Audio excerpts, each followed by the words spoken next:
वयाबद्दल बोलणाऱ्या अजितदादांना शरद पवारांनी सुनावले। 2.5 वर्षानंतर पुन्हा निवडणूक लढणार नाही, टर्म संपण्याआधी रिटायर व्हायला सांगणारे तुम्ही कोण, या शब्दात शरद पवारांनी अजित पवारांना सुनावले।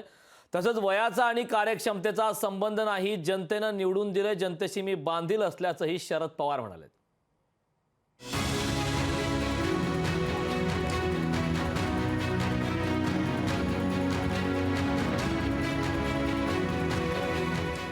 टर्म संपण्याआधी रिटायरमेंटचं सांगणारे तुम्ही कोण,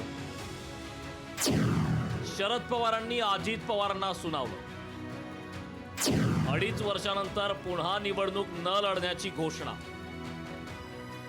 80 झालं तरी माणूस रिटायर होणार, 84 झालं तरी तुम्ही थांबणार, काय चाललंय काय? शरद पवारांनी राजकारणातून निवृत्त व्हावं असं अजित पवार सातत्याने सांगतायत।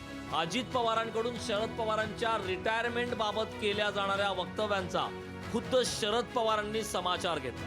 राज्यसभा सदस्यत्वाचा कार्यकाळ संपण्यासाठी 2.5 वर्षाचा कार्यकाळ शिल्लक आहे, तो कार्यकाळ पूर्ण होण्याआधी आपण राजीनामा देणार नाही अशी शरद पवारांनी भूमिका घेतली। वय आणि कार्यक्षमतेचा संबंध नसल्याचंही शरद पवारांनी ठणकावून सांगितलं।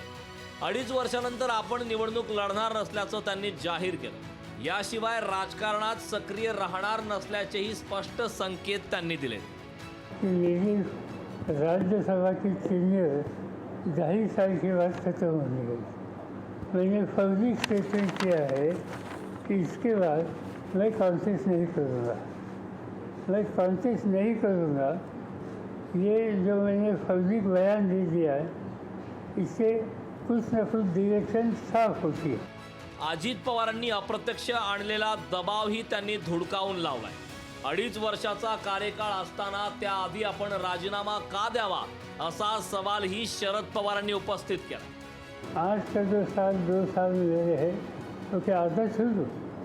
लोगों ने मुझे, मेरे पार्टी के साथियों ने मुझे पार्लियामेंट में भेजा है, पार्लियामेंट की चीज़ें मेरी ख़त्म हुई नहीं, तो मैं कैसे इस्तीफा दे सकता हूँ, कैसे वीज़ा हो सकता हूँ? शरद पवारांच्या निवृत्तीचा विषय काढून त्यांना सहानुभूती मिळू द्यायची नाही असा अजित पवारांचा हेतू असावा, पण चाणाक्ष शरद पवारांनी अजित पवारांना जशास तसं उत्तर देऊन 2.5 वर्ष रिंगणात राहणार असल्याचं सांगितलं।